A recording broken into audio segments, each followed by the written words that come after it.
Hello and welcome to Macro Mondays here on Landy's Crypto Corner, powered by the Goxstein News Network. We're looking at Bitcoin today, of course, as always, on the Monday, Wednesday, Friday pre-recorded shows here. But there is some pretty important stuff going on in the world that might be brought up in conversations surrounding crypto and markets here in general.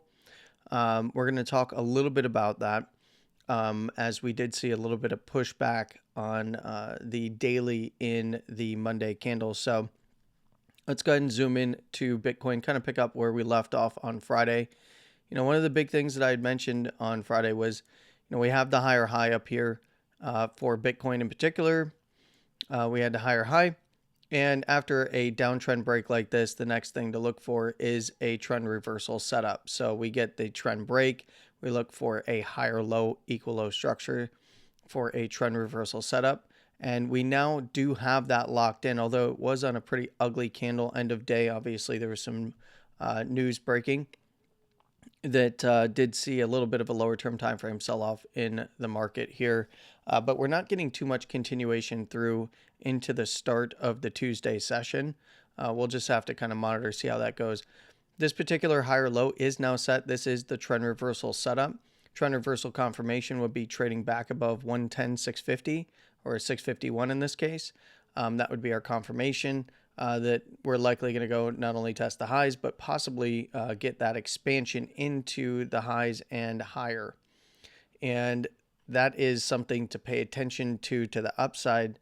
The thing to pay attention to the downside here, as I fumble over my words, is dropping this swing low at 102.746.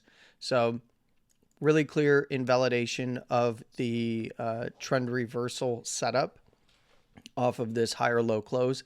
This is coming on some hidden bullish divergence as well for RSI. And, you can just use any old RSI and you can see it pretty clearly. There's a hidden bull div there. That does mean that even if this does go up and take out the higher high and set up the trend reversal confirmation into an uptrend towards the high, of course, that 110 to 112 area, any closures above there, and not only the upper second, upper third would, begin expansion in earnest on the daily, especially on a close over close above there. But, we're very highly likely going to see bearish divergence on highs start to come in and build as well. We did already see this bearish divergence here for RSI. Has already played out. So this has already played out. Just be aware that if it does head up, where that bearish divergence comes in. And actually with this indicator here, this is, which one is this? This is the caretaker. I think this is, yeah. So if it's caretaker, it's going to be it's one of Crown's devs. I think he still offers these indicators. I'm not affiliated in any way. I'm just a big fan of caretaker and the work that he's done over there with Crown on indicators.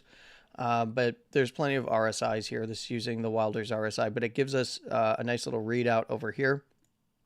And in this case, we have the bullish control zone is going to be at 110.657. So that is the last higher high on the daily, right around that 110.651, I believe. And if it was to break up, we have some pretty high RSI reads in here. So, even if it starts to go on a run, just monitor the next, wherever the next higher high comes in. If it does end up completing the trend reversal setup, running the all-time high and higher, then we can track for potential bearish divergence off of the topping structure that we've had thus far.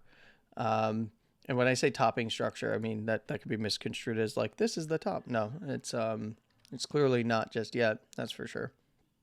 To the downside, let's go ahead and take a look at where the bearish control zone is, as we're fairly close to the midline here of RSI.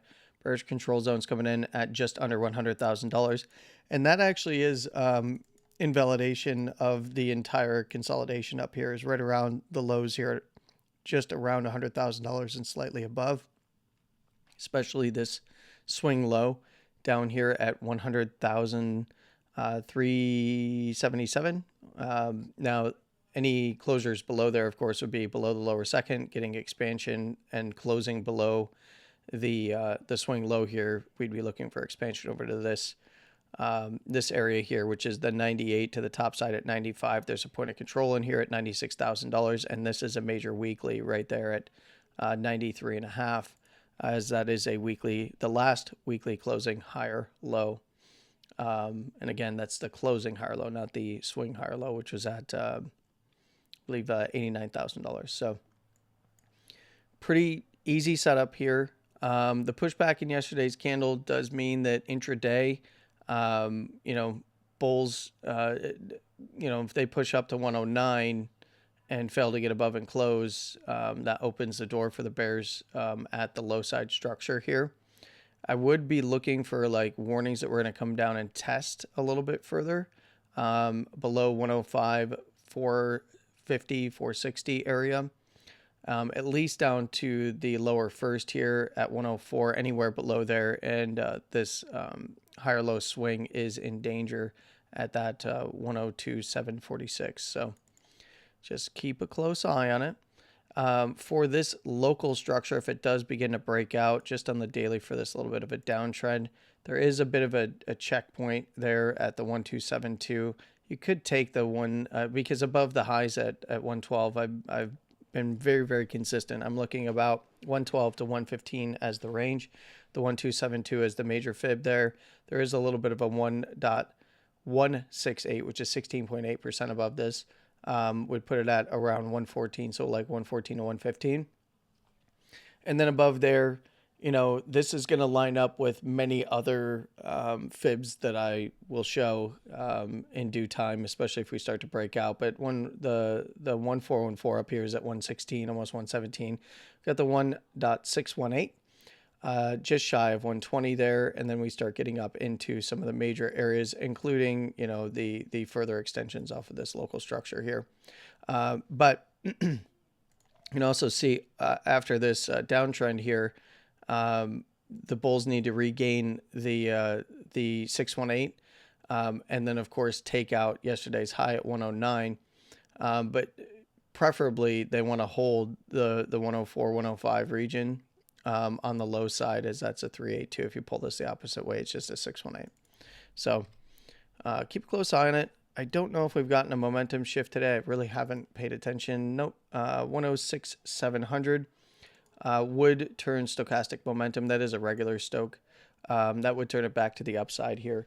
Understand that outside of some of the geopolitical events, there are some pretty big economic events, at least from a market perspective, coming up this week. And then that would be not just Tuesday, which is going to be retail sales, but it's going to be the Fed press conference. So the FOMC meeting and minutes and rate decision and all of that stuff. We also get building permits and housing starts. So there is some actual economic data that's coming out on the same day and a little bit before that. So that will help give us a good read for what might be coming for the rest of this month. Obviously, we'll get a rate decision. I'm in the camp of I don't think there is going to be any rate change. I think the market would be surprised. In fact, does it say what the projection is? Yeah, forecast stays the same. So I'm pretty much in line with that. I don't see Powell moving on it, at least not this month. So let's go ahead and take a look at the weekly real quick here. So the weekly did not close a higher low. It did, already confirm the swing low here. So we have a swing high to swing higher low. But if this does drop that 100,377 down here, this is just a complex high at that point. We'd still be looking for higher low structure on the weekly or equal low structure as the most likely outcome. It's very, very rare that you make new all-time highs and on a close any swing and then come back down and take out the low. Although, as you see expansion begin on the Bollinger Band set here, and it's not quite there on volatility, but as we see expansion begin on the Bollinger Band set, there is always the possibility for the bearish case to play out, which is higher high to lower low. as the lower second begins to expand down as the upper bands are expanding. And typically what you're looking for is that remains true from a volatility setup at the beginning of every expansion event, both to the upside and downside, because you get the expansion of the upper and lower bands away from the basis, in this case, the 20 simple moving average. Just like back here, we got the expansion out of this range, the 73,835 to $49,000 low here. It was possible that it could swing the high and then come back down and try to take the low from a volatility standpoint. Now, there was obviously other things that were being factored in, but that does need to be understood at the beginning of an expansion phase. And what you're really looking for is, as you get the expansion, you get the curl up in the lower bands as the 20 simple begins to rise again. And right now it's fairly flat, but pointed up.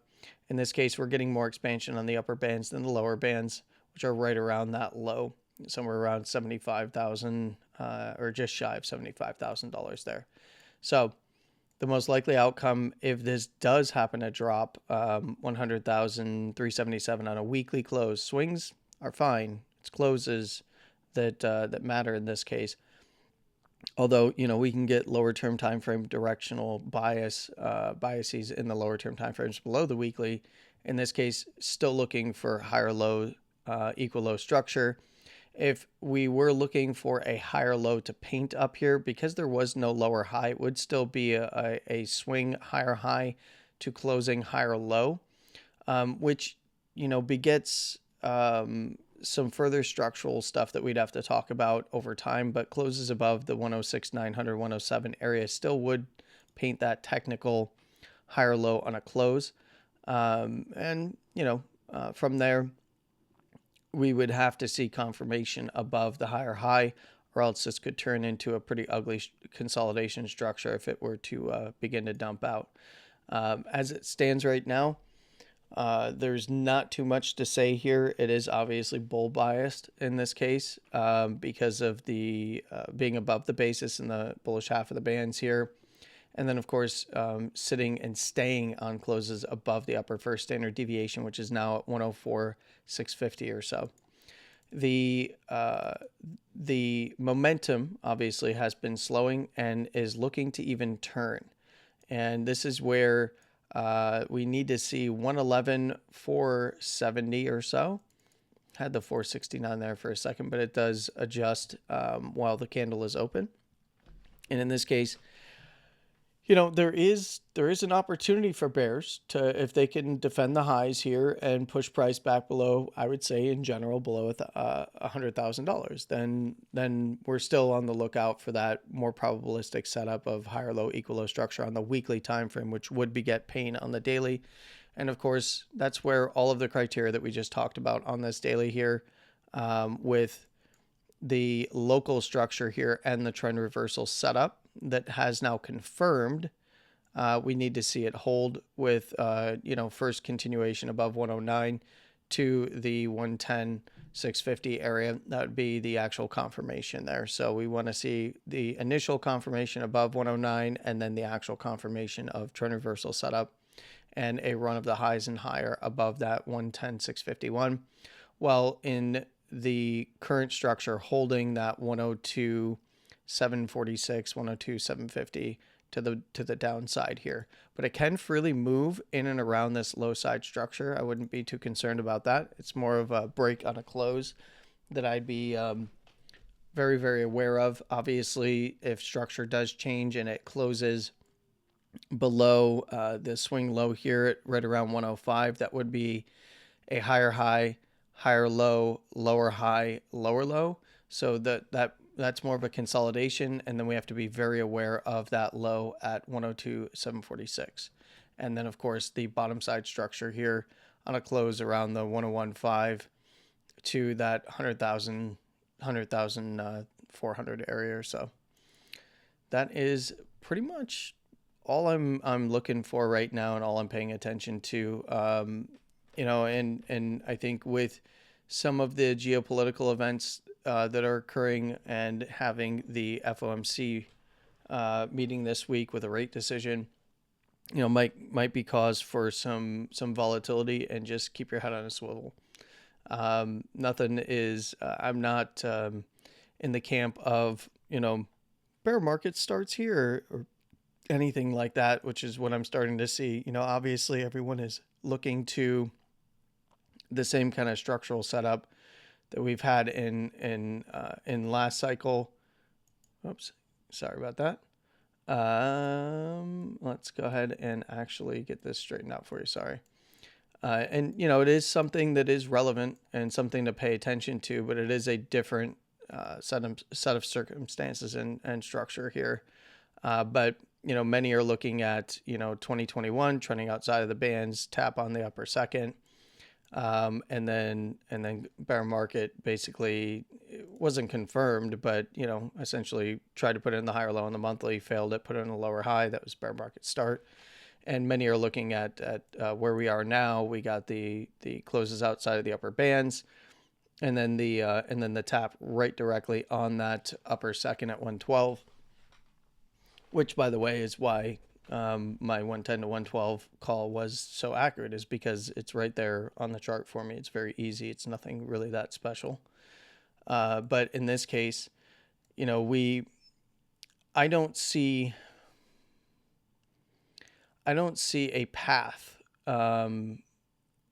outside of long form consolidation. I don't see a path to a major bear market in the setup right now. And this is still higher low structure. And until we see a swing and then a takeout of the actual 74, 420, 69 down here, then I'd be entertaining that. That's right around the basis band on the monthly into a compression. We'd have to evaluate it from there, but I wouldn't be looking for downside expansion. I've explained many times why I wouldn't be. The electrical cost for Bitcoin miners is somewhere around $55,000, which would place it, at worst, I could see it, coming down to the lower first, but that's also going to be moving up. Lower seconds all the way down there at 32, and we'd probably go into an actual compression, then an explosive move. And I don't foresee that explosive move being to the downside, as there is such pressure on limited circulating supply, and all of the quantitative metrics support that thus far. So, yeah, not too concerned about it. I wouldn't suggest that anyone else be. The setup here is a bull setup, so just keep a close eye on it, despite the lower term time frame volatility, and then keep an eye out on Wednesday. Of course, I will have a video out after close on Wednesday, so we'll already know what the rate decisions are, but just be aware of lower term time frame volatility on Wednesday as well. And possibly even Tuesday, considering some of the stuff that's going on in the geopolitical environment. So you have a wonderful morning, afternoon, and evening, no matter where you are in the world. Please trade safe. And of course, as always, stay safe. With all that being said, Lendy out. Take care. I'll talk to you on Wednesday.